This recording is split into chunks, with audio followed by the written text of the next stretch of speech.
NDE 1. On the morning of September 11, 2000, I slipped on wet concrete outside my patio and fell into a deep concussion.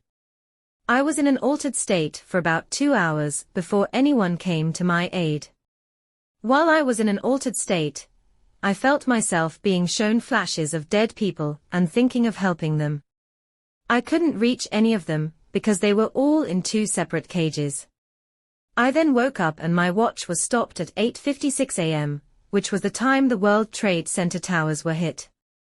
I feel as though someone was trying to tell me what was coming to America. Being Native American, I felt a closeness to the earth and its senses ever since this experience. NDE 2. Well, it was quite a simple experience. I had suddenly gotten ill while vacationing in Disney World over the New Year in 2000. My wife and I had gone out to dinner. Several hours after dinner, I began experiencing intense abdominal pain. Of course, being an Italian male, I refused to go to the hospital. Well, at about 4 a.m., the pain just became so intense that I told my wife to call the front desk. As Disney has its own EMTs ambulance staff, they dispatched an EMT crew to my room. The 2 paramedics, retired from New York City, said I had to go to the hospital. Apparently, on the way to the local hospital, my vitals began to really slip.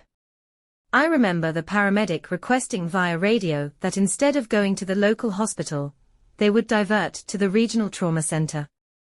Blood pressure had fallen to 60/40. Upon arrival, I remember requesting something for the intense pain, but the staff refused.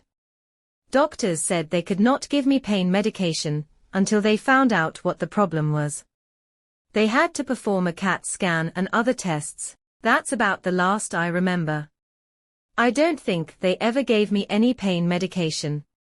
I do remember telling my wife she had been a good wife, as if I knew I would be leaving.